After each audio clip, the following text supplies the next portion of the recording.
نحمده ونصلي على رسوله الكريم اما بعد فاعوذ بالله من الشيطان الرجيم بسم الله الرحمن الرحيم رب اشرح لي صدري ويسر لي امري واحلل عقدة من لساني يفقهوا قولي۔ آج ہم ماہ شعبان کے بارے میں چند باتیں کریں گے۔ رمضان میں داخل ہونے سے پہلے اس کا اہتمام شعبان میں ہی شروع ہو جاتا ہے، یا اس کے لیے ذہنی تیاری شعبان سے ہی شروع ہو جاتی ہے، اور پھر یکا یک سلسلہ منقطع نہیں کیا جاتا، بلکہ کیا کیا جاتا ہے، شوال میں بھی کچھ روزے نفلی رکھے جاتے ہیں۔ اگرچہ شعبان اور شوال کے روزے نفلی روزے ہیں، لیکن یہ رمضان کے آگے پیچھے ہیں، تو شعبان، رمضان اور شوال یہ خصوصی طور پر روزے جیسی فرض عبادت کی ادائیگی کے مہینے ہیں۔ اب آپ دیکھیے کہ عموماً ہم جب چھٹے ہوئے روزے ہوتے ہیں سال بھر نہیں رکھتے، اچھا ابھی رکھتے ہیں۔ حضرت عائشہ رضی اللہ تعالیٰ عنہا کے ساتھ بھی ایسا ہی ہوتا تھا، وہ عموماً اپنے قضا روزے جو تھیں وہ شعبان میں رکھتی تھی کہ اب اگلے سے پہلے پچھلا قرضہ چکا لوں۔ تو اسی طرح شعبان میں کچھ تیاری ہوتی ہے رمضان کی، پھر رمضان میں روزے رکھنے کے بعد اتنا دل لگ جاتا ہے روزوں کے ساتھ کہ رمضان ختم ہونے کا سب کو افسوس ہوتا ہے۔ پھر اس کے بعد بھی 6 روزے اور اتنی فضیلت والے دے دیے گئے کہ اگر وہ رکھ لیے جائیں تو اتنا اجر و ثواب ہے گویا آپ سال بھر روزے سے ہیں۔ تو انشاءاللہ تعالی رمضان کی فضیلت اور برکت تو آپ رمضان سے پہلے سنیں گے ہی، اور مزید اپنے آپ کو تیار کریں گے، لیکن اس عبادت کے لیے، یعنی روزے جیسی عبادت کے لیے شعبان کے مہینے میں بھی اس طرف متوجہ ہونے کی ضرورت ہے، اور تبھی آپ متوجہ ہوں گے جب آپ اس کی فضیلت اور اہمیت کو سمجھیں گے۔ اس مہینے میں نبی صلی اللہ علیہ وسلم سے جو عمل ثابت ہے وہ کیا ہے؟ روزوں کی کثرت۔ حدیث میں آتا ہے، ترمذی کی حدیث ہے، حضرت ام سلمہ رضی اللہ تعالی عنہا فرماتی ہیں، ما رأیت النبی صلی اللہ علیہ وسلم یصوم شہرین متتابعین الا شعبان و رمضان۔ میں نے رسول اللہ صلی اللہ علیہ وسلم کو 2 مہینے پے در پے یعنی مسلسل روزے رکھتے ہوئے نہیں دیکھا سوائے شعبان اور رمضان کے، یعنی اس میں آپ کیا کرتے تھے؟ کنٹینیوسلی روزہ رکھتے تھے۔ حضرت اسامہ بن زید بیان کرتے ہیں، میں نے عرض کیا، اے اللہ کے رسول صلی اللہ علیہ وسلم، میں آپ کو کسی مہینے میں سوائے رمضان کے اتنے روزے رکھتے ہوئے نہیں دیکھتا جس قدر روزے آپ شعبان میں رکھتے ہیں۔ آپ نے فرمایا کہ لوگ اس رجب اور رمضان کے درمیان والے مہینے کی فضیلت سے غافل ہیں۔ لوگ رجب اور رمضان کے بیچ والے مہینے کی فضیلت سے غافل ہیں، وہ اس مہینے کی پرواہ نہیں کرتے، قدر نہیں کرتے، حالانکہ اس مہینے میں لوگوں کے اعمال اللہ کے سامنے پیش کیے جاتے ہیں، اور میری چاہت یہ ہے کہ میرے اعمال اللہ تعالیٰ کے سامنے روزہ داری کی حالت میں پیش ہوں، یعنی جب اللہ تعالیٰ کے سامنے پیش ہوں تو میں روزے کی حالت میں ہوں۔ اس حدیث کو سن کر آپ کو کیا احساس ہوا ہے، کیا خیال آیا ہے؟ ہم نے دیکھا ہوگا نا کہ جیسے کوئی شخص غلط کام کر لیتا ہے، پھر کسی کے سامنے پیش کیا جاتا ہے، مثلاً آپ پرچہ دیتے ہیں، پیپر دیتے ہیں نا، تو اس میں کچھ گڑبڑ کر جاتے ہیں، کوئی سستی کرتے ہیں، غفلت کرتے ہیں، جواب صحیح نہیں لکھتے، پھر ٹیچر کے سامنے آپ کا پیپر آتا ہے، وہ کریکشن کرتی ہیں، پھر بعض اوقات آپ کو ہی بلا لیتی ہیں اور آپ کو پوچھتی ہیں یہ آپ نے کیا، کیا ہو گیا تھا آپ کو؟ اگر آپ ایک ایسے اسٹوڈنٹ ہوتے ہیں جو ادروائز بہت اچھے ہیں تو وہ آپ کی اس اچھائی کی وجہ سے کیا کریں گی؟ اس غلطی کو اگنور کر دیں گی۔ اسی طرح اگر آپ روزے سے ہیں اور آپ کا اعمال نامہ اس وقت یعنی سال بھر کا پیش ہو رہا ہے کہ اس سال میں ان صاحبہ نے یہ اور یہ نیکیاں کمائی ہیں، یہ اور یہ کارنامے کیے ہیں، یا یہ اور یہ بلنڈر کیے ہیں، وہ سب کچھ سامنے جائے گا۔ آپ دیکھیں کہ بعض اوقات غلط کاموں کو دیکھ کر، نافرمانیوں کو دیکھ کر آپ سوچ سکتے ہیں اللہ تعالیٰ کا غصہ کتنا بھڑکتا ہوگا۔ اگر کوئی آپ کی بات نہ مانے تو آپ کو کیسا لگتا ہے؟ کوئی آپ کی بات نہ مانے کیسا فیل کرتے ہیں آپ؟ کہتے ہیں کوئی بات نہیں، نہیں تو نہ سے نہیں مانتے، نہ مانے۔ جی آپ بولیے۔ یہ بتا رہی ہیں کہ اپنی میڈ کو یہ کچھ کام بتا کے آتی ہیں، جب واپس جاتی ہیں اور وہ نہیں کر کے رکھتی تو ان کو غصہ آتا ہے کہ میں نے بتایا بھی تھا پھر بھی تم نے نہیں کیا۔ بہت تکلیف ہوتی ہے نا ایک بعض اوقات انسلٹ بھی فیل ہوتی ہے کہ اس کو کہا بھی ہے اور اس نے اس کی پرواہی نہیں کی. اتنی غفلت اور اتنی لاپرواہی. جی ہاں، دکھ اور افسوس بھی ہوتا ہے.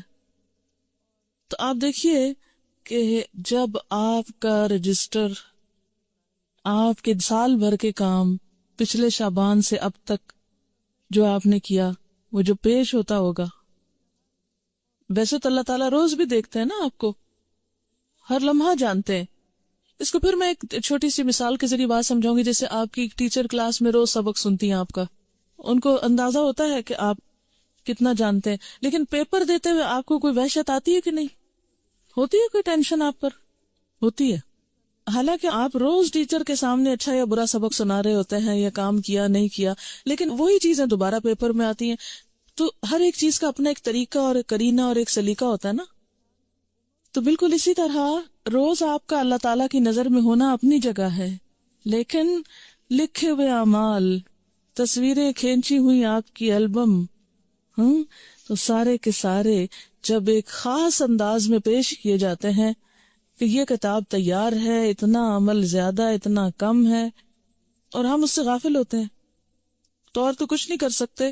ایٹ لیسٹ اس مہینے میں حسب توفیق نیکی کے کام کریں تاکہ اعمال نامہ جب پیش ہو تو اللہ تعالی ہماری غلطیوں سے درگزر فرمائے.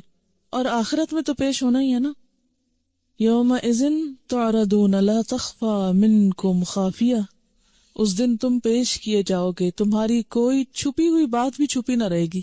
جو آج دنیا میں چھپا ہوا ہے نا، وہ وہاں چھپا نہیں رہے گا.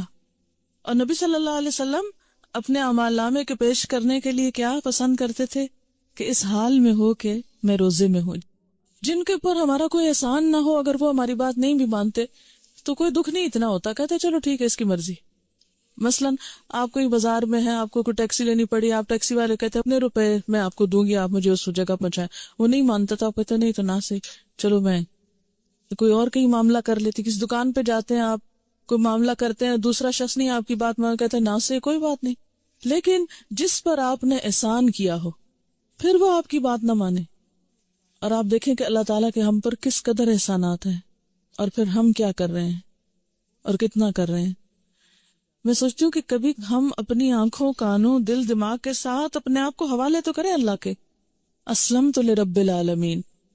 غلطی تو ہونی ہے، اس سے نہیں بچ سکتے ہم، لیکن ایک ہے غلطی ہو جانا اور انسان ہونے کے ناطے کوتاہیاں، کمیاں ہمارے اندر ہونا، اور ایک ہے غفلت، ہٹ دھرمی، لاپرواہی، بے نیازی کا رویہ اختیار کرنا، دل چاہے کوئی کام کر لیا، نہیں تو نہ صحیح.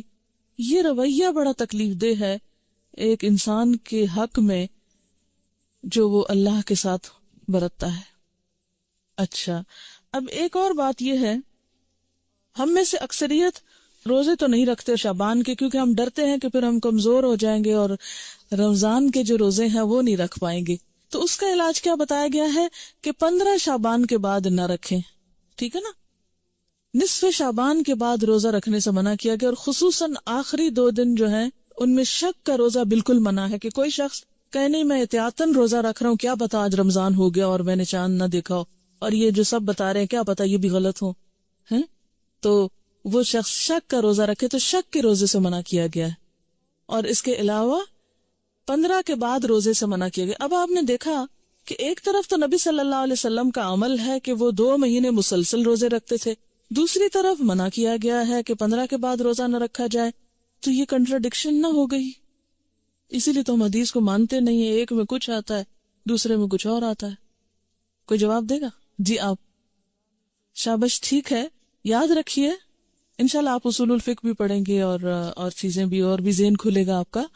جب آپ کا عمل اور قول آمنے سامنے آ جائے تو عمل آپ کے اپنے لیے خاص ہوتا ہے اور قول امت کے لیے ہوتا ہے. ٹھیک ہے نا. بعض جگہ آپ کو ایسا ملے گا کہ ایک جگہ آپ کسی چیز سے روکتے ہیں لیکن ہم دیکھتے ہیں آپ خود وہ کام کر رہے ہوتے ہیں. مثلا ایک اور روزے سے بھی منع کیا گیا ہے. وہ کون سا روزہ ہے؟ ہاں، صوم. ماشاء اللہ آپ کی معلومات تو بہت ہیں. بخاری پڑھتے ہیں نا، اس لیے کوئی فائدہ ہوا پڑھنے کا؟ الحمدللہ. صوم وصال سے منع کیا گیا. وہ کون سا ہوتا ہے صوم وصال؟ مسلسل روزہ رکھنا. کس طرح؟ جیسے صبح روزہ رکھا، افطار کے وقت افطار نہیں کیا، پھر اگلے دن کی اسی وقت نیت کر لی، پھر رات بھر کچھ نہیں کھایا، اگلے دن پھر روزہ، اس کو صوم وصال کہتے ہیں۔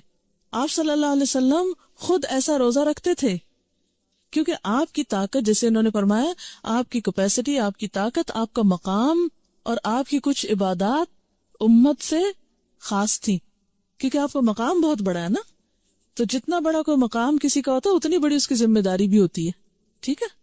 تو جیسے آپ نے ہمیں صوم وصال سے منع کیا، اسی لیے عام لوگوں کو 15 کے بعد روزوں سے منع کیا گیا ہے، تاکہ وہ خوف میں نہ رہیں کہ ہم رمضان سے پہلے ہی کمزور ہو گئے ہیں۔ جیسے پہلے 15 دنوں میں روزے رکھیں، پھر اس کے بعد آخری 15 دنوں میں آپ آرام فرمائیں، پھر اس کے بعد رمضان کی ابتدا کریں، ٹھیک ہے۔ اچھا، نبی صلی اللہ علیہ وسلم کے کافی سارے خصائص ہیں، سورۃ الاحزاب میں شاید کچھ ذکر کیے تھے، تو خصائص ہیں آپ کے جو آپ کو امت سے خاص کرتے ہیں، کیونکہ آپ نبی ہیں نا، عام انسان کی طرح تو نہیں ہے، لیکن کچھ کام ایسے ہیں جو آپ نے عام انسانوں جیسے کیے ہیں، جیسے کھانا پینا، بازار جانا وغیرہ وغیرہ۔ خیر یہ تو ایک الگ بحث ہے۔ اچھا، اب مشکل یہ ہے کہ کچھ لوگ روزہ وغیرہ تو کوئی نہیں رکھتے، مگر حلوہ ضرور پکاتے ہیں 15 شعبان کو، شب رات دھوم دھام سے مناتے ہیں۔ اب ہماری قوم کی اکثریت اس بات سے بالکل غافل ہے، بھولی ہوئی ہے، یہ جو ابتدائی شعبان ہے اس کے روزے کتنے فضیلت والے ہیں، لیکن حلوہ پکانے کی جو رسم ہے وہ بہت لوگوں کو پتا ہے۔ اچھا، اب بعض لوگ یہ بھی کہتے ہیں کہ یہ مردوں کی عید ہے۔ جی، کسی نے سنا ہے یہ پہلے؟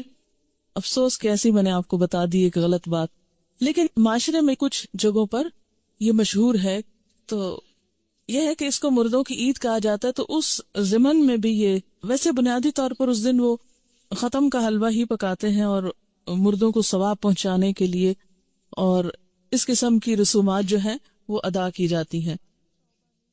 اور اس کے لیے دلیل کیا دیتے ہیں؟ بعض کا خیال یہ ہے کہ نبی صلی اللہ علیہ وسلم کا دندان مبارک احد کی جنگ میں شہید ہوا تھا، تو اس وقت آپ سے روٹی نہیں کھائی جاتی تھی، تو آپ کو حلوہ پکا کر دیا گیا تھا، تو اس لیے ہم بھی حلوہ پکاتے ہیں، یعنی وہ اس سے ریلیٹ کرتے ہیں اس حلوے کو۔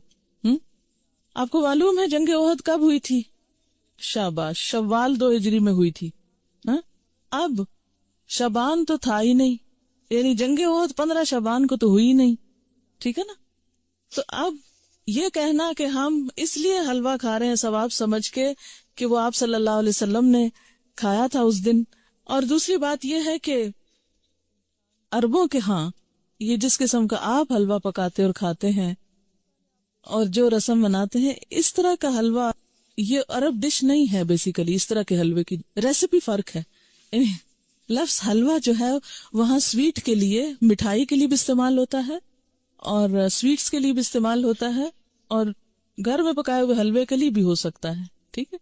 لیکن یہ جو ہم عام طور پر سوجی کا حلوہ پکاتے ہیں اور ایک خاص طرح سے رنگ وغیرہ بھی ڈال لیتے ہیں بعض اوقات اس میں، تو یہ ہمارے اپنے ذائقے ہیں اور اپنے کھانے پینے کے سلسلے، اور پوری اس کا تو آپ سوچیں بھی نہ۔ آپ کو معلوم ہے صحابہ کرام نے پہلی دفعہ میدے کی روٹی کب دیکھی تھی؟ نبی صلی اللہ علیہ وسلم کے زمانے میں کبھی میدے کی روٹی پکی ہی نہیں تھی، پکائی ہی نہیں گئی تھی، اور آپ خود کیا تناول فرماتے تھے؟ جو کی روٹی، ان چنے آٹے کی روٹی۔ آپ کس شوق میں پوریاں پکاتے ہیں پھر؟ یہ کون سی سنت ہے؟ ویسے ٹھیک ہے اپنے رواج کے لیے آپ پکائیں، مگر ایسی چیزوں کو اوائڈ ہی کریں تو بہتر ہے۔ تو اس لیے یہ کہنا کہ اس دن حلوہ پوری پکانا اس کی کوئی دلیل ہے یا اس کے پیچھے کوئی سنت ہے یا ثواب ہے، تو نہیں، یہ پھر ایک طرح سے بدعت ہو جاتی ہے۔ اچھا، بعض لوگوں کا خیال یہ ہے کہ اگر کوئی شب رات سے پہلے فوت ہو جائے اور اس کے نام پر حلوہ پوری نہ پکائی جائے تو وہ شخص اس وقت تک مردوں میں ہی نہیں شامل ہوتا، پتہ نہیں کہاں رہتا ہے وہ پھر۔ آپ اس کے نام پہ پکا رہے ہیں، کتنا ظلم ڈھا رہے ہیں کہ اس کو مردہ ثابت کرنے لگے ہیں، یہ مردوں میں شامل کرنے لگے ہیں، اسے رہنے دیں کہیں جیتوں میں پھر۔ جی ہاں، قبروں کی لپائی ہوتی ہے باقاعدہ۔ یہ پچھلے سال میں ملتان میں تھی اور میں نے خود دیکھی اور کچھ تصویر وغیرہ بھی دور سے اتاری کہ جو لوگ، یعنی مجھے یاد ہی نہیں تھا کہ آج 15 شعبان ہے، تو صبح کے وقت ہم گھر سے نکلے، اتنے لوگ قبرستان میں، اتنے لوگ. میں نے کہا خیر ہو، اتنے لوگ نعوذ باللہ کوئی اندر دفن ہو رہے ہیں یا کیا ہو رہا ہے. نہیں سچ مجھے پہلے نہیں سمجھ آئی کہ اتنا کیوں اس میں رش ہے نا. پھر تھوڑا سا ہم آگے گلی، وہ ہمارے ایک رشتے دار ہیں، ان کا گھر اس طرح ہے کہ جب ان کے گھر سے نکلتے ہیں تو گلی کے دائیں بائیں قبرستان ہے، پھر باہر مین سڑک پر آ جاتے ہیں تو پھر وہاں سے بھی نظر آتا ہے. جب ہم گلی سے نکل کے مین سڑک پہ پہنچے تو وہاں ایک سبیل لگی ہوئی تھی، تو اس سے پتا چلا کہ یہ عید کی طرح کا کوئی موقع ہے. اور پھر لوگ باقاعدہ لپائی کر رہے تھے، بچے بھی اور بڑے بھی قبریں لیپ رہے تھے، اور پھر کوئی پھول ڈال رہے تھے، اور کوئی رات کو وہ چراغاں کر رہے تھے. اب میں یہ سوچ رہی تھی کہ اگر ساری قوم سال میں ایک دن قبرستان کی صفائی کرنے لگتی ہے یا قبرستان میں جا کے لپائی اور اس پہ لگ جائے، تو آپ دیکھیں کہ باقی کام کتنے رہ جائیں نا. اور پھر ہوتا کیا ہے، جب تک وارث جیتے ہیں کوئی لپائی آ کے کر دیتا ہے، جب وہ بھی چلے جاتے ہیں تو ختم ہو جاتا ہے سلسلہ. اب قبروں کو پکا کرنا یا ان کی بار بار لپائی کرنا یہ بھی کوئی سنت نہیں ہے. قبروں کو اونچا کرنا اور ان کو بہت نمایاں کرنا اور ان کی بہت اس طرح کی کیئر کرنا جو ہے، اس کا ہمارے دین میں تصور نہیں ہے. مردوں کا احترام لازم ہے، اس کے لیے اچھی گہری قبر کھودنے کے لیے کہا گیا، کھود کے پھر اس کے سائیڈ پر زمین کھود کے بغلی قبر کا بھی حکم آتا ہے. وہ زیادہ بہتر ہے بنسبت اس کے کہ آپ تھوڑی سی قبر کھود کے اور پھر اوپر سے سنگ مرمر لگائیں یا کوئی اور. یہ چیزیں پھر ایکسٹرا ہیں، اس سے وقت بھی سرمایہ بھی ضائع ہوتا ہے. مردوں کو جو چیز فائدہ دیتی ہے وہ حلوہ پوری نہیں ہے، وہ آپ کی دعا ہے، جس کے لیے آپ 15 شعبان کا انتظار نہ کریں. کب کریں وہ دعا؟ ہر روز کریں، ہر روز نماز پڑھیں اور کہا کریں ربنا اغفر لی ولوالدی وللمؤمنین. اس میں سارے قبروں والے آ جاتے ہیں. وللمؤمنین یوم یقوم الحساب. صرف قبروں کے اندر والے نہیں آتے، باہر والے بھی آتے ہیں. المؤمنین، اتنی تو گرامر پڑھ لی ہے نا. ال لگ جائے اور پھر جمع کا بھی ہو ساتھ، سارے مومن آ جاتے ہیں، زندہ ہو کے، من الاحیاء والاموات سب آ جاتے ہیں. تو بنیادی طور پر اس رات میں نہ تو کوئی حلوہ پکانے کا حکم ملتا ہے اور نہ ہی دن کو قبروں کی لپائی کا حکم ملتا ہے، اور نہ ہی اس قسم کی کوئی خاص اس دن کی کوئی عید ہے. اور پھر اسی طرح یہ ہے کہ بعض لوگ اپنے گھروں کی خاص صفائی کرتے ہیں اس دن. ہو سکتا ہے آپ لوگ نہ کرتے ہوں، لیکن یہ رواج بھی ہے. اور ایک مخصوص جگہ پہ حلوہ چپاتی رکھتے ہیں، یہ لپائی وغیرہ کر کے، تو ایک خاص کارنر جیسے ہوتا ہے. اور بعض لوگ اس کے ساتھ موسمی پھل اور مٹھائیاں وغیرہ بھی اس جگہ یعنی ایک سجاوٹ کرتے ہیں، بوفے کی طرح بنا لیتے ہیں اس کارنر کو. اور پھر ساتھ یہ بھی کہتے ہیں کہ لبان اگر بتی بھی تھوڑی سی ساتھ جلاتے ہیں کہ یہ مردوں کی فاتحہ ہو رہی ہے. آپ دیکھیں کہ مردے کو کیا کیا چیز فائدہ دیتی ہے. جب ایک شخص فوت ہو جاتا ہے تو کیا کیا چیز کرنی چاہیے؟ جی آپ فرمائیے. انسان قبر میں تنہا اترتا ہے، صرف ایک چیز ساتھ اترتی ہے اور وہ انسان کا اپنا عمل ہے.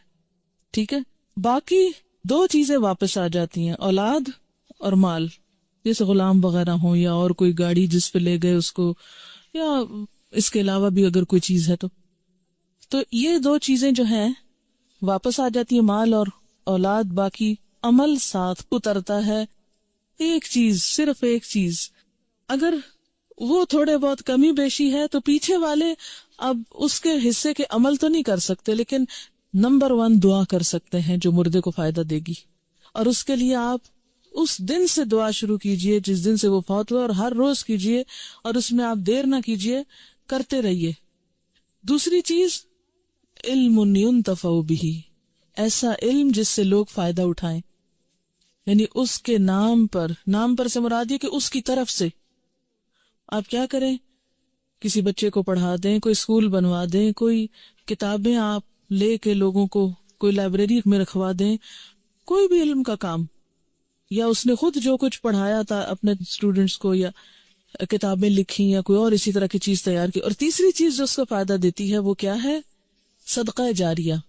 آپ اس کے لیے قربانی کریں، آپ اس کے لیے پیسے غریبوں کو دیں، مسکینوں کو کھانا کھلائیں، اس کی طرف سے صدقہ کر سکتے ہیں. ٹھیک ہے، لیکن خاص دن حلوہ پوری پکا کے روشنی اگربتی جلا کے اور ایک خاص سٹائل میں یہ سب کرنا جو ہے یہ نبی صلی اللہ علیہ وسلم کی ایسی کوئی سنت نہیں ہے، اور نہ ہی ایسا دین کو مشکل بنایا گیا ہے جو ہر شخص کے بس کی بات نہ ہو. یعنی ہمارا دین ایسا نہیں کہ کچھ لوگ تو اس پر عمل کر سکے اور کچھ اس پہ عمل کے قابل ہی نہ ہو. اب ہر شخص تو حلوہ پوری پکا نہیں سکتا. مثلا میں حلوہ تو شاید پکا لوں اگر پوری نہ پکا سکوں. آپ میں سے میرے خیال اکثریت روٹی بھی نہیں پکانا جانتی ہوگی. جب سے میں ہاسٹل میں رہ رہی ہوں تو میں نے اکثر لڑکیوں کی روٹی بنانی ٹیسٹ کی ہے اور صحیح روٹی نہیں بنانی آتی، جو ہم میں سے ہر کوئی ہر روز کھاتا ہے. ہمارا اسٹیپل فوڈ ہے. کچی روٹی پکاتے ہیں، جلی بھی پکاتے ہیں، صحیح روٹی نہیں پکانی آتی. تو اب آپ دیکھیں کہ اگر روٹی نہیں بنانی آتی تو پوری کس کو بنانی آتی ہوگی؟ ٹھیک ہے نا. پھر اس کے بعد یہ ہے کہ ہر ایک کے پاس اتنے پیسے کہاں ہوتے ہیں کہ وہ حلوے کے لیے سب کچھ مہیا کر سکے. اور پھر آپ دیکھیے کہ حلوہ بھی پکانے کا صحیح طریقہ آنا چاہیے.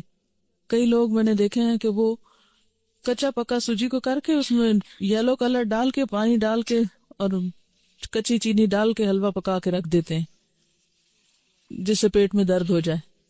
حلوہ اس وقت اچھا پکتا ہے جب آپ کو سوجی بھوننی آتی ہو صحیح، اور وہ پیشنس مانگتا ہے، صبر. بہت ہلکی آنچ پہ کوئی کم از کم 1 گھنٹہ اگر آپ سوجی بنائیں پھر جا کر صحیح حلوہ بنتا ہے. سوجی بھوننے میں جلد بازی جو ہوتی ہے وہ کبھی بھی حلوے کو صحیح نہیں پکنے دیتی. ٹھیک، لیکن ہم ہر چیز میں انسٹنٹ فوڈ کے عادی ہو گئے، انسٹنٹ، جلدی، فوری، جس کے نتیجے میں ہم اب دوسروں کو بیمار تو نہ کریں ایسے حلوے کھلا کے. بعض اوقات دم بھی اس کا صحیح نہیں آنے دیتے، کچا ٹیسٹ آ رہا ہوتا ہے اس میں. آپ کو پتا ہے مکھڈی حلوہ جو ہوتا ہے وہ کیسے بنتا ہے؟ دیکھیں خواتین کا دل پسند ٹاپک ہے نا، تو کیا ہوا اگر ہم اس پہ ذرا سی بات کر لیں. کیسے بنتا ہے؟ کسی کو آتا ہے؟ ہاں بتائیے. ہاں، کتنی دیر پکتا ہے؟ تھوڑا ہے. کوئی اور بتائے گا؟ اٹک کی طرف کا کون ہے آپ میں سے؟ کیونکہ اس طرف یہ مکھڈی حلوہ بنتا. ہاں بتائیں گے آپ کتنا ٹائم لگتا ہے مکھڈی حلوہ بننے میں؟ دیکھا، اب خالہ تک رہ گیا. دیکھا آپ نے سیکھا نہیں ہے.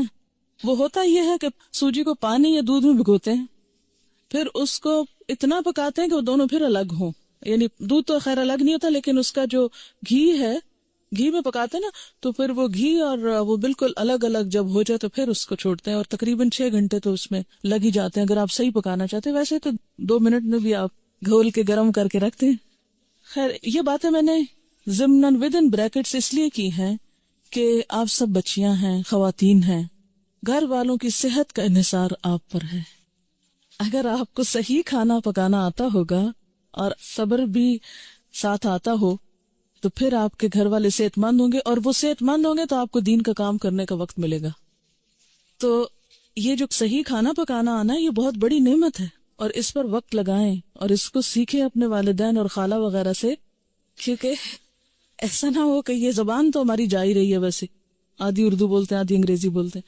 اب کھانوں میں بھی ہم نے کچھ چائنا سے منگا لیے ریسیپیز، کچھ ادھر ادھر سے. اب وہ کھانے کے سٹائل بھی بدلتے جا رہے ہیں. حالانکہ بیسٹ فوڈ جو ہے الحمدللہ ہمارے اس کانٹیننٹ کا ہے کہ جو بہت اچھی طرح ویل کوکڈ اور ٹیسٹ کے حساب سے بھی اچھا ہوتا ہے. لیکن افسوس یہ کہ اب ہم آؤٹ ڈور ایٹنگ کے اتنے عادی ہو گئے ہیں کہ ہمیں گھر میں پکانا اچھا ہی نہیں لگتا نا.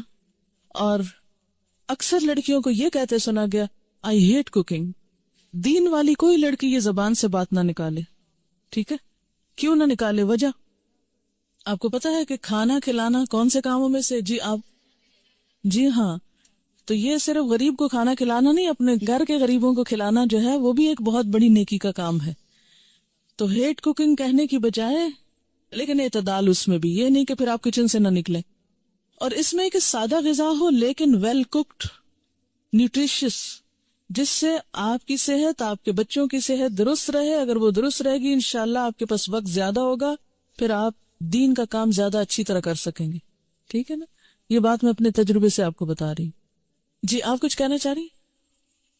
جی دعا کر سکتے ہیں. اللہ تعالیٰ کے لیے کیا مشکل ہے؟ وہاں تو ہے نا اس کے پاس، وہ جدھر چاہے ڈال دے. یمحو اللہ ما یشاء ویثبت. کیا مطلب اس آیت کا؟ یمحو اللہ ما یشاء ویثبت. مٹا دیتا ہے جس چیز کو چاہتا ہے اور باقی رکھتا ہے جس کو چاہتا ہے، اس میں جو چاہے وہ تبدیلی کر سکتا ہے۔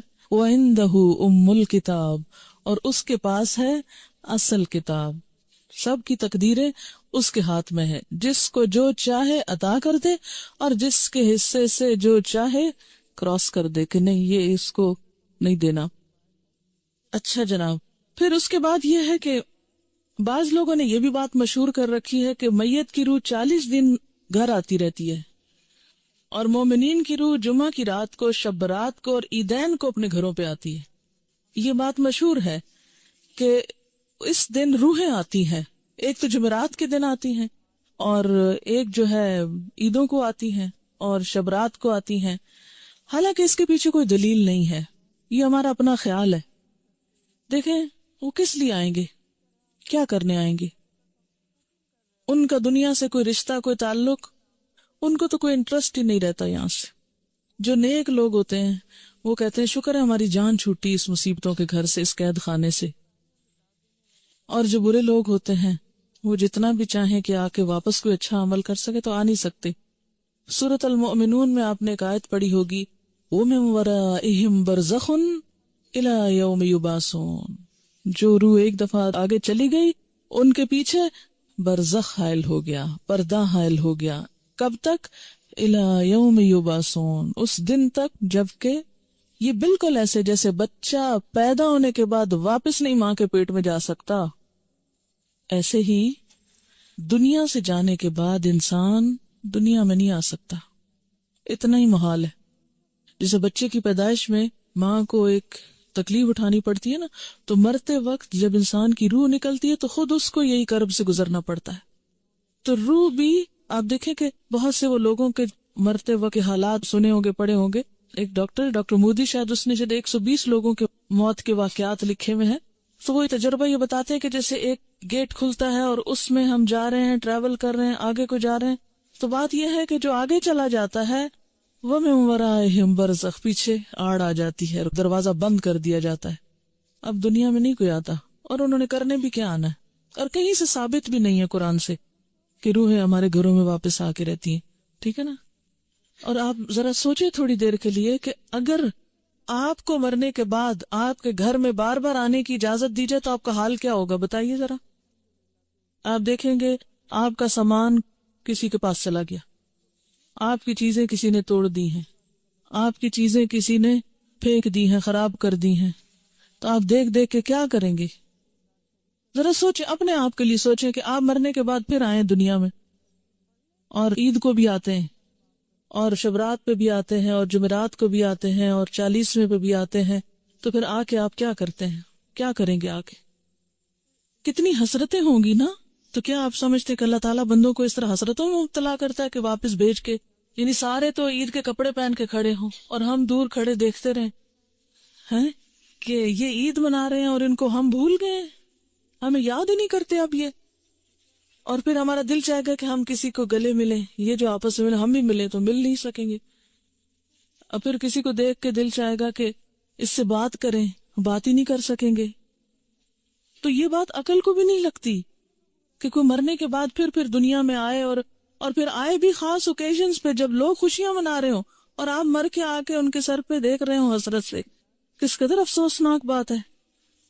تو اور پھر یہ تو چلو ویسے ہم سوچ رہے ہیں نا کہ اگر ہو if it is possible تو how does it look like، لیکن قرآن میں بھی کہیں نہیں لکھا ہوا اور حدیث میں بھی کہیں اس طرح نہیں پتا چلتا۔ ہاں یہ ہے کہ مردہ جب قبر میں ہوتا ہے نا تو اس کے حساب کے لیے اس کو واپس روح لوٹائی جاتی ہے، اس کو اٹھا کے بٹھایا جاتا ہے، اور وہ جو ایک کنیکشن ہے نا مردے کا قبر میں اور برزخ میں، وہ ایک خاص کنیکشن ہے، جیسے ہمارے پاس ایک ٹیلی فون ہے اور ایک کسی اور جگہ پر ہے تو وہ ایک خاص وائر کے ذریعے کنیکشن ہے، تو جسم اور روح کا ایک کمیونیکیشن کوئی ہو سکتا ہے آپس میں، لیکن وہ قبرستان کی حد تک ہو جائے تو ہو جائے، کیونکہ وہاں سزا جزا کا ایک کنسپٹ موجود ہے قبروں کے اندر، لیکن عام گھروں میں اور گھروں کے اندر آ کر، اور پھر یہ کہ کچھ روحیں بھٹکتی ہیں اور کچھ روحیں دوسروں کے اوپر مسلط ہو جاتی ہیں، اور یہ سب جنات ہوتے ہیں جن کو انسانی روحیں سمجھ کر وہ کیا جاتا ہے، اور بعض اوقات شیاطین دھوکہ دیتے ہیں انسانوں کو، کیونکہ بعض لوگ کہتے ہیں نا مجھے بالکل ابھی خوشبو آئی تھی اور مجھے ایسے لگا جیسے مجھے کسی نے آواز دی ہے، اور مجھے بالکل وہ تو میرے بھائی جیسا ہی تھا کوئی، مجھے ہیولا نظر آیا گھر میں، اور یہاں خانہ کعبہ میں نظر آیا فلاں، وہ تو فوت ہو چکا. یہ سب اگر آپ نے سائیکالوجی پڑھی ہوئی ہو تو اس میں آپ نے پڑھا ہوگا، التباس کے بارے میں پڑھا ہوگا، ہیلوسینیشن وغیرہ کے بارے میں. خیر وہ ایک اور ایکسٹریم پہ لے جاتے ہیں، لیکن بیسیکلی یہ ہے کہ جو شیاطین ہوتے ہیں، جنات ہوتے ہیں، وہ بھی بعض اوقات انسان کو دھوکہ دیتے ہیں، ایسی باتیں ان کو بھٹکانے کے لیے، بہکانے کے لیے، ان کا عقیدہ خراب کرنے کے لیے، بگاڑنے کے لیے ان کو بھول بھلائیوں میں ڈالتے ہیں، ان شکلوں میں آ جاتے ہیں. ٹھیک ہے نا؟ تو جو چیز قرآن سنت سے ثابت نہیں، بس اس پہ خاموشی اختیار کی جائے، نہ کہ اس کے آگے ایک نیا دین گھڑ لیا جائے اور پھر کھانے پکا لیے جائیں. اب دیکھیں، مردہ خود تو وہ حلوہ کھا نہیں سکتا اور ہم اس کو خوش کرنے کے لیے حلوہ بنا رہے ہیں. اب مثلاً آپ کسی کے گھر میں جائیں اور وہ کہ ہم نے آپ کو خوش کرنے کے لیے یہ سب کچھ پکایا ہے اور کھانے نہ دیں آپ کو، یا آپ کھا نہ سکیں اس کو، آپ کتنے خوش ہو کے لوٹیں گے؟ اچھا، بعض لوگ ایک مغالطہ دیتے ہیں، وہ کہتے ہیں یہ جو آتا ہے نا تنزل الملائکۃ والروح فیہا باذن ربہم من کل امر سلام، کہ لیلۃ القدر میں روح اترتا ہے. تو اب آپ بتائیں کہ اس روح سے مراد کون سا ہے؟ اگر اس روح سے مراد مرے ہوئے لوگوں کی روح ہے تو پھر ان آیتوں کے بارے میں کیا کہیں گے؟ نزل بہ الروح الامین. روح سے مراد کیا ہے قرآن پاک میں؟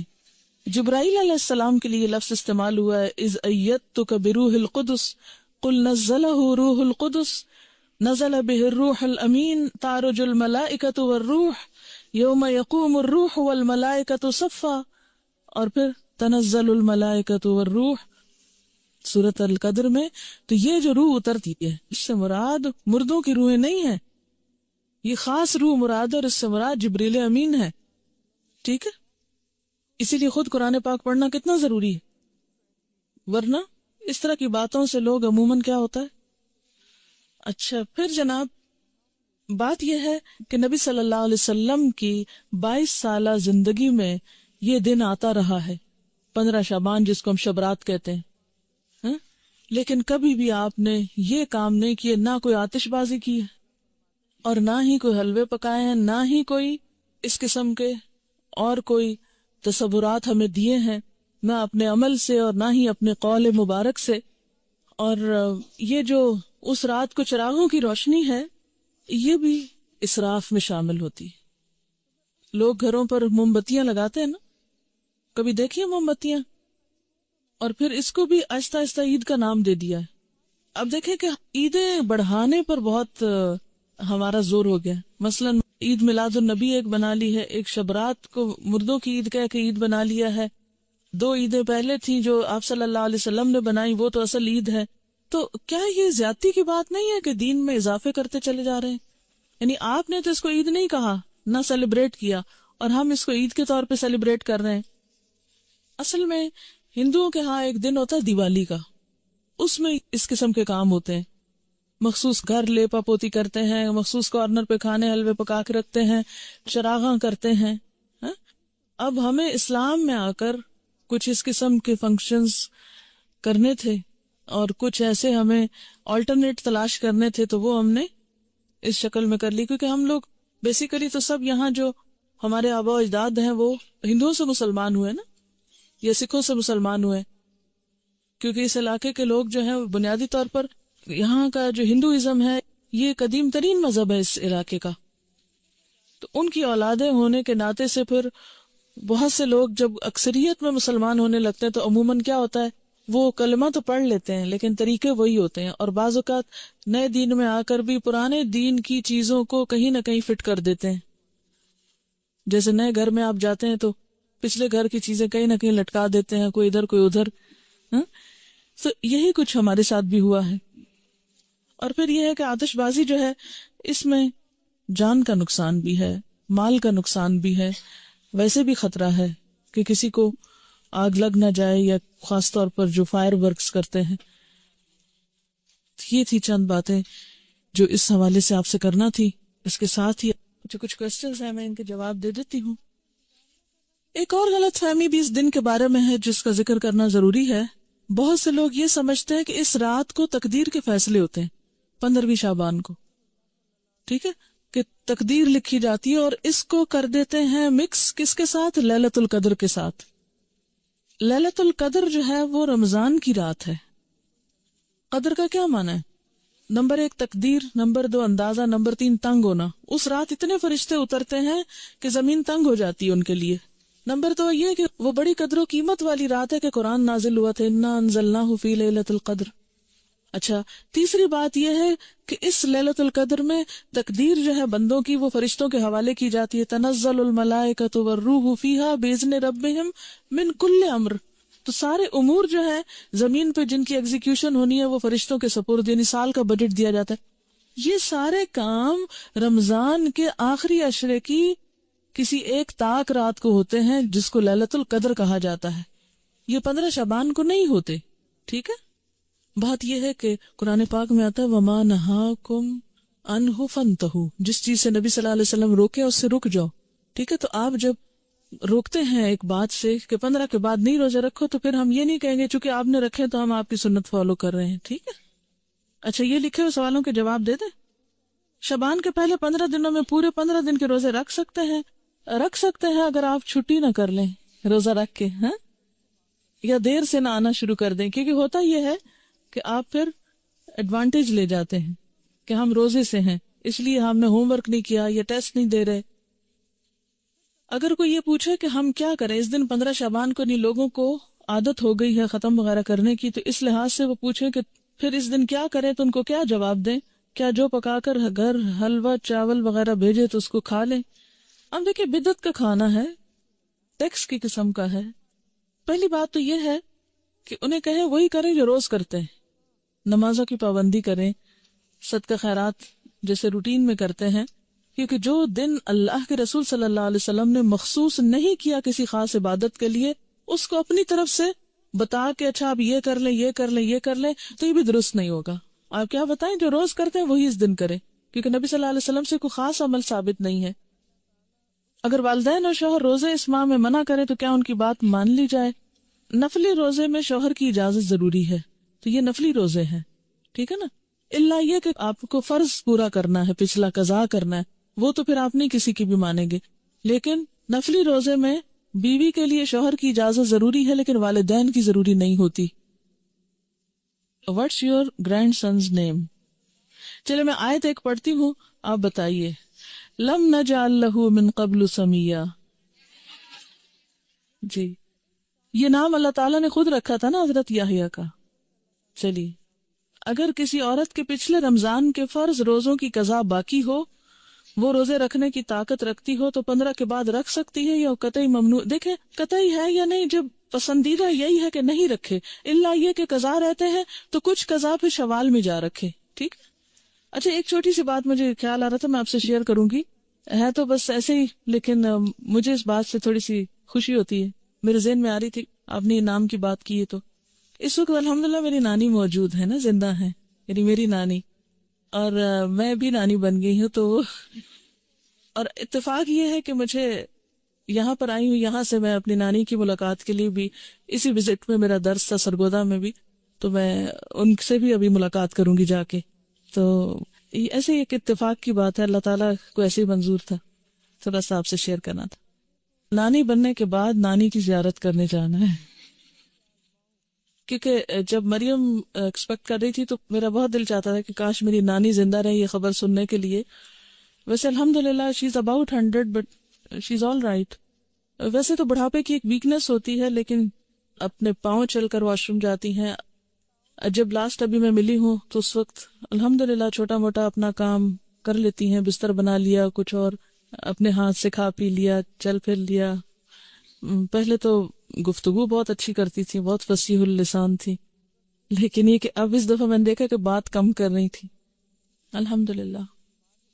میری نانی کی والدہ اس وقت فوت ہوئی تھی جب وہ بہت چھوٹی تھی. ایک طاعون پھیلا تھا پچھلی صدی کے شروع میں، 1900 and something میں، کچھ 10-8 تھا یا کچھ ایسے ہی تھا. 1910 کی بات ہے یا 8 کی بات ہے، مجھے اب صحیح یاد نہیں اس وقت تاریخ، لیکن اسی کے لگ بھگ تھا. تو اس وقت وہ اپنی والدہ کا دودھ پی رہی تھی اور وہ والدہ فوت ہو چکی تھی، وہ طاعون کے مرض کا شکار ہوئی تھی. طاعون پھیلا تھا، بہت لوگ فوت ہوئے تھے اس طاعون میں. وہ بتاتی ہوتی ہے نانی کہ میں اپنی فوت ہوئی بھی ماں کا دودھ پی رہی تھی اور پھر مجھے آ کے اٹھایا گیا تھا ماں کے سینے سے. تو انہوں نے اپنی والدہ کو نہیں دیکھا ہوا. اب یہ اللہ کے فیصلے نا کہ اپنی والدہ کو انہوں نے نہیں دیکھا، لیکن اگلی کتنی جنریشنز کی خبر ان کو زندگی میں ملی. جو چاہے اللہ کرے. کوئی اور سوال میں، ورنہ پھر اجازت چاہوں گی. یہ کہتے ہیں کہ کلاس میں اتنی نیند کیوں آتی ہے؟ اس لیے کہ آپ کے پاس آکسیجن کی کمی ہوتی ہے، کیونکہ زیادہ لوگ جب آ جاتے ہیں تو پھر اس نیچرل.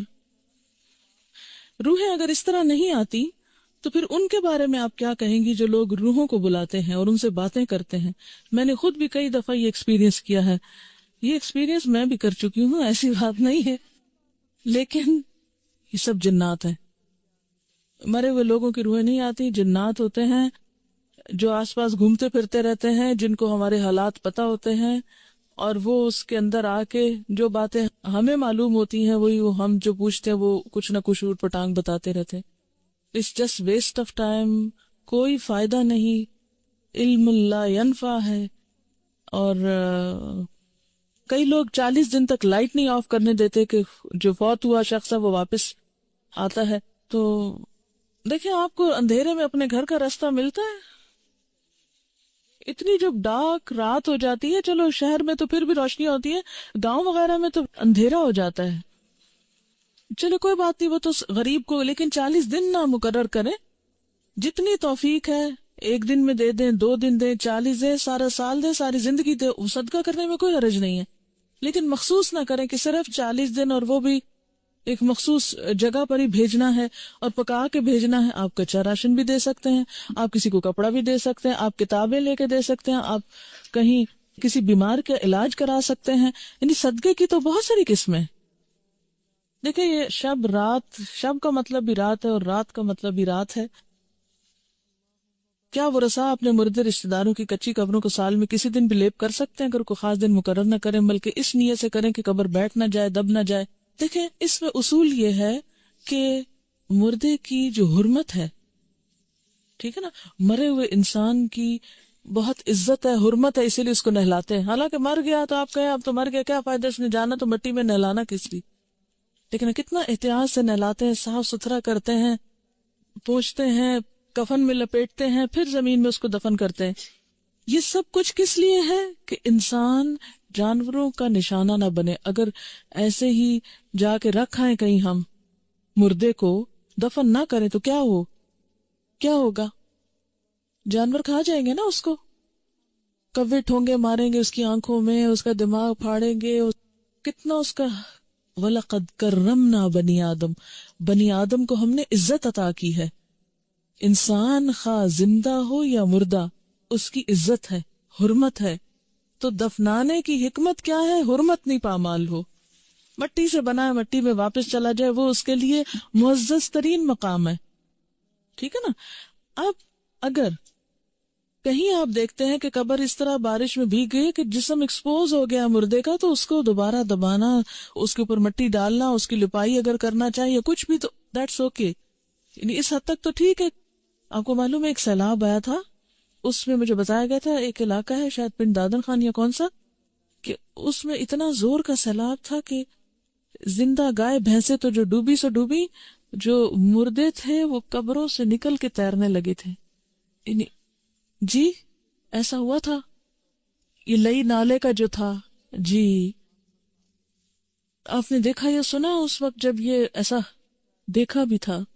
تو اب آپ دیکھیں ایسے اگر نظر آ جائے تو کیا حکم ہے کہ اس مردے کو یعنی دوبارہ دفنایا جائے، اس کی قبر درست کی جائے، اس کو جانوروں کے حوالے نہ کیا جائے. اسی لیے آپ دیکھیں کہ اگر مردہ بچہ بھی پیدا ہوتا ہے نا، یا ادھورا بچہ بھی پیدا ہوتا ہے، ناقص بچہ بھی پیدا ہوتا ہے، تو اس کو بن میں یا کہیں کوڑے کے ڈھیر پہ نہیں پھینکتے. آپ لڑکیاں ہو اس لیے آپ کو یہ بات پتہ ہونی چاہیے. بعض اوقات کیا ہوتا ہے کہ بچہ ابورٹ ہو جاتا ہے نا، مس کیریج جاتا ہے نا، اور بہت چھوٹا ہوتا ہے کہ ابھی بعض اوقات اس میں روح پڑی ہوتی ہے، بعض اوقات بہت چھوٹا سا. ایون اگر مضغہ کی سٹیج بھی ہو، مضغہ کی سٹیج پر بھی ایسی کوئی تکلیف ہو کہ انسان نہیں بنا، شیپ نہیں بنی، بازو نہیں بنے، لیکن بوٹی پوری بن چکی ہے، تو بھی اس کو بن میں نہ ڈالیں. کیا کریں؟ یا کہیں زمین کھودیں اور اس کے اندر. کراچی میں ایک ہسپتال ہے، اس کے بارے میں مجھے کسی نے کلاس میں یہ بات بتائی کہ وہاں پر جو میٹرنٹی وارڈ ہے اس کے پاس اتنی بلیاں اور پتہ نہیں کیا کیا پھر رہا ہوتا ہے. وہ لوگ احتیاط نہیں برتتے، اور جو اسی طرح کے ماؤں کے ادھورے بچے ہوتے ہیں، جیسے ماں کا کوئی مس کیریج ہونے والا ہے یا ڈی این سی کرائی ہے یا کچھ، تو وہ جو کچھ اندر سے نکلتا ہے وہ اس کو ایسے ہی ڈبے میں پھینک دیتے، ڈبہ اٹھا کے باہر جا کے پھینک دیتے ہیں، وہاں سے بلیاں کتے بعض اوقات پورے پورے بچے جو ہیں منہ میں لے کے پھر رہے تھے. تو ایک اسٹوڈنٹ تھی ہماری، انہوں نے روتے ہوئے کلاس میں یہ بات سنائی کہ میڈم میں نے خود دیکھا ایک بلی کو منہ میں پکڑ کے لے جاتے ہوئے، تو میں نے تو بہت ایک طرح کا وہاں پر سٹینڈ لیا، اور میں ہسپتال کی انتظامیہ کے پاس گئی، اور کہتی میرے میاں مجھے کہہ رہی تھی تم کس چکر میں پڑ گئی ہو، لیکن خیر لمبی چوڑی اس نے بات سنائی. اور پھر جا کے تو اس نے کہا کہ خدا کے لیے اگر کہیں اور نہیں تو یہیں کوئی ایریا ایسا ہو کہ جہاں آپ گڑھا کھودیں اور اس میں یہ چیزیں دبائیں، کیونکہ انسان کی حرمت ہے نا. کیونکہ اگر آپ اس طرح انسانوں کے جسم کے ٹکڑے، مثلا اگر کسی کا آپریشن بھی ہو نا، خدا نخواستہ کسی کی ٹانگ کاٹ دیتے ہیں، کسی کا کوئی بازو کاٹ دیتے ہیں، ایسے آپریشن ہوتے ہیں نا، یا جسم کے اندر سے کچھ نکال دیتے ہیں بعض اوقات، تو وہ انسانی جسم کے ٹکڑے ہیں، ان کی بھی حرمت ہے، ان کو بھی بلیوں کو نہ ڈالیں. کیونکہ یہ جو جانور ہوتے ہیں بلی وغیرہ، ان کو جب خون پڑ جاتی ہے نا، انسانی خون کی لت پڑ جاتی ہے، تو یہ بھی خون خوار ہو جاتے ہیں. پھر بعض اوقات ایسا تھا نا جیسے خواتین کا رحم نکال دیا جاتا ہے، تو یہ نہیں کہ ان کو اٹھایا اور آپ یوں ہی پھینکا ہے کوڑے کے ڈھیر پہ. یعنی خاص طور پر آپ میں سے اگر کچھ لوگ ہاسپٹلز میں کام کرتے ہیں یا کسی بھی طرح کوئی لنک ہے ان کا، تو ان سارے انسانی اعضاء کی حرمت ہے. حتیٰ کہ جو بال اترتے ہیں ہمارے، تو بہتر تو یہی ہے کہ ہم کٹھے کر کے پھر کہیں دبا دیں.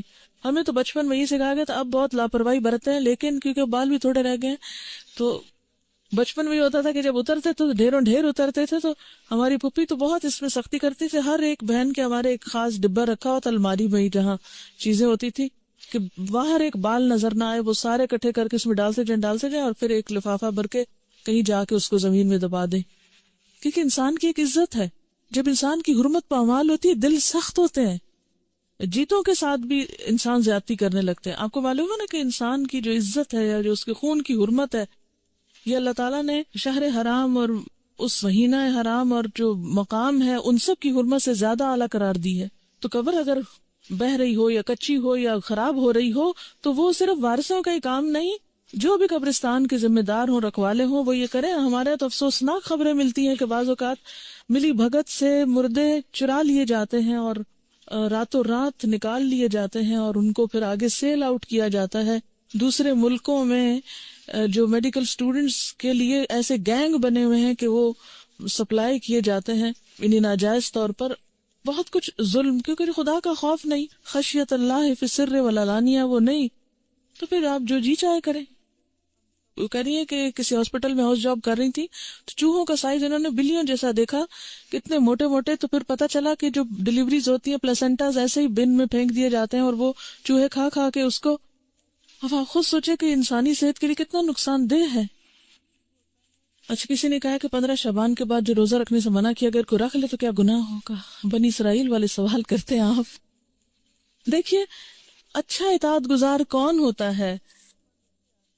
سمعنا و اطعنا. اللہ تعالیٰ آپ کا حکم ہے، اللہ کے رسول صلی اللہ علیہ وسلم آپ کا فرمان ہے، ٹھیک ہے نہیں کریں گے بس ختم بات. پھر کیوں پوچھیں گے اگر کر لیا تو کیا ہوا، اگر بھول کے کر لیا، اگر ثواب کی نیت سے کر لیا، نہیں بس ٹھیک ہے. دیکھیے کچھ چیزیں جو ہیں ان پر یہ تو حرام اور حلال کی قید نہیں لگائی گئی، لیکن پسندیدہ یہی ہے کہ انسان سنت کو فالو کرے، اس میں اجر ہے، اور وہ آپ ہی کے فائدے کے لیے نا. کہتے ہیں کہ ہندو جب دیوالی کا تہوار مناتا ہے تو یہ سوچ ہوتی ہے کہ لکشمی دیوی جو دولت حسن مال کی دیوی ہے وہ خوش ہوگی، ہمارے گھر خوب دولت اور رزق آئے گا. کہیں شب برات کے پیچھے بھی تو یہی کانسیپٹ نہیں کہ اس دن خاص چیزیں پکانے یا صدقہ کرنے سے مزید خوشحالی آئے گی. ہو سکتا ہے کہ کچھ ایسی نیت بھی ہو. لکھا ہے میں پچھلے 4 سال سے روزے نہیں رکھ رہی کیونکہ ڈاکٹر نے منع کیا ہے کہ میں دوائی کھاتی ہوں اور دوا مس نہیں کر سکتی. یہ 4 سال سے کھا رہی ہوں کہ چھوڑ دوں تو بیمار ہو جاتی ہوں. سیکنڈ اوپینین لیں. ایک خاتون تھی، ان کو میں نے اسی طرح مشورہ دیا کہ آپ سیکنڈ اوپینین لے کر تھوڑا آپ کوشش کریں، ایک دن روزہ رکھیں، اگر چل گیا کمپلیٹ کر لیں. وہ السر کی مریضہ تھی، ان کو ہر تھوڑی دیر کچھ کھانا پڑتا تھا، اور رمضان کی برکت ایسی ہوتی ہے کہ انہوں نے ٹرائی کیا اور شام تک کوئی خاص نہیں تکلیف ہوئی، اور الحمدللہ اس کے بعد کئی سالوں سے مسلسل اب روزے رکھ رہی، اور اس سے پہلے کافی عرصے تک وہ روزے چھوڑتی رہی.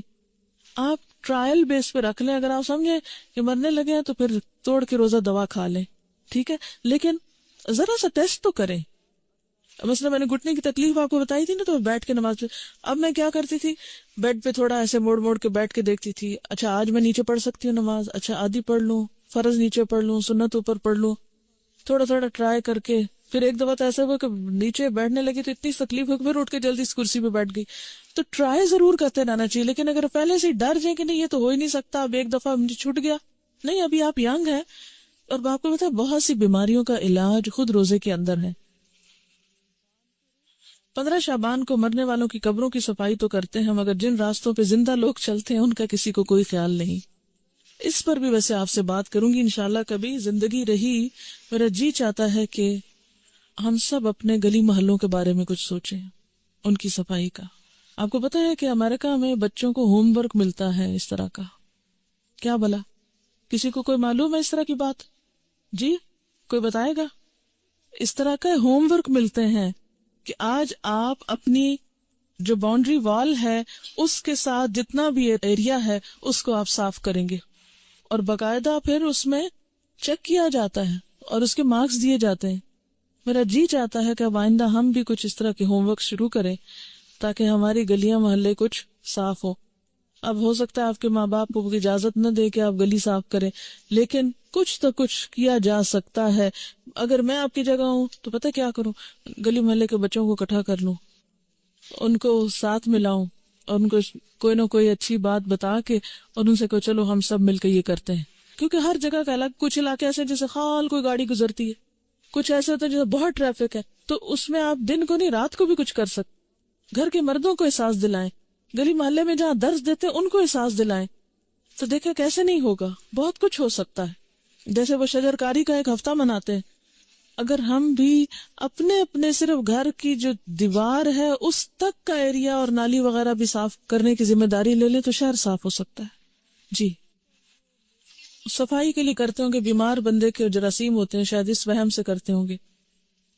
یہ 15 شعبان کی رات کو عبادت کا جو کانسیپٹ ہے، دیکھیے کہ نبی صلی اللہ علیہ وسلم کی سنت سے کوئی صحیح حدیث میں ثابت نہیں، بعض ضعیف روایات اس سلسلے کی موجود ہیں جس میں کچھ عبادت وغیرہ کا ذکر ہے، اور وہ لوگ کیا سمجھتے ہیں کہ یہ وہی لیلۃ القدر ہے. حالانکہ لیلۃ القدر تو رمضان کو ہے، کیونکہ قرآن رمضان میں اترا ہے اور قرآن لیلۃ القدر میں اترا ہے، تو لیلۃ القدر رمضان کے علاوہ تو نہیں ہو سکتی. ٹھیک ہے، تو ضعیف احادیث موجود ہیں، کسی صحیح حدیث سے ایسی بات نہیں ثابت. قبر توڑوا سکتے ہیں، بالکل کچا کرا سکتے ہیں، کیوں نہیں کرا سکتے؟ آپ کو معلوم ہے کہ یہ چیز سنت سے ثابت ہے، لیکن سب کے مشورے سے سنت سے ثابت ہے. آپ صلی اللہ علیہ وسلم نے حضرت علی رضی اللہ تعالیٰ عنہ کو اس کام کے لیے بھیجا تھا. اوکے، سبحانک اللہم و بحمدک نشہد ان لا الہ الا انت نستغفرک و نتوب الیک.